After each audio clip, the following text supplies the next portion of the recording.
Hotel लक्ष ज्या ठिकाणी आम्ही अनेक हॉटेलमध्ये फिरलो हम्म. तर ही जी तुमची स्कीम आहे ही काय आहे नक्की आम्हाला ऐकायचं. ह्यात गलास ठेवलेले आहेत आणि भरपूर तुम्हाला पैसे दिसते ते. बरं. जर ह्यातनं 10 रुपयाचा कॉईन एक तुमच्याकडे एक 10चा कॉईन टाकला आणि जर ग्लास मध्ये गेला तर एक कोल्ड्रिंकची बाटली फ्री आहे. आणि एकाच व्यक्तीकडे अजून एक 10चा कॉईन जर ह्यात गेला तर त्याला जेवणाचं ताट मोफत आहे. दुसरी गोष्ट भेटलं ना तुम्हाला बघा रिझल्ट समोरच आहे. हा आता दुसरी गोष्ट ह्यात 1-2 महिने पैसे जेवढं आम्ही साठते ह्यात जे कस्टमरचे पैसे साठतेले त्या पैशात अजून समजा पैसे मोजून त्यात तेवढ्याच पैशाची अजून भर घालून इकडे आम्ही अनाथाश्रम मध्ये शाळेमध्ये वगैरे हे नेऊन ना ते पैसे तिथं दान करतो देतो किंवा याचं काहीतरी खाया प्यायचं सामान घेऊन तिथं दिले जातात.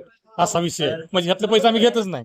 किती लोकांना असं भेटलं. आता कसं आहे माहितीये का लय जण टाकते त्याच नाही. आता सकाळी दोघं तिघांनी ट्राय केलं तर मग एखादा कोल्ड्रिंक्स भेटलं होतं परवाशी मला त्यात मला एखादं जेवण भेटलं होतं. म्हणजे शेवटी नशीब आहे. आता 10 जण टाकलं 10 नशीब असलं तर 10 जाऊ शकते ती आणि नाही पण जाऊ शकत.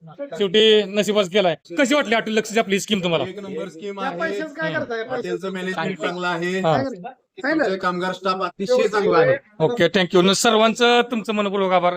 भरपूर आणि चांगलं भयंकर आहे.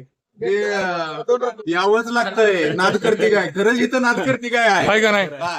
आपलं हॉटेल ऑनलाईन जरी जास्त फेमस असेल तरी ऑफलाईन तुम्ही बघितलं. आता आम्ही रील्स टाकून व्हायरल झालं नाही. आम्ही व्हायरल नंतर आता रील्स टाकायला लागले. म्हणजे क्वालिटी क्वांटिटी एक नंबर आपली भारी. आणि गाड्यात सकाळी सोन्याची ही व्यक्ती 2 शब्द बोला काय बोलायचं. त्यामुळेच तुमचं हॉटेल हाय, अतिशय आहे. कायम ती बाहेर सुद्धा गर्दी भरपूर गर्दी आहे. आहे. आणि माग पण बसते बघू शकते इकडे कोणतरी मला कोण होतं त्यावर. ओके ओके ओके ओके चला.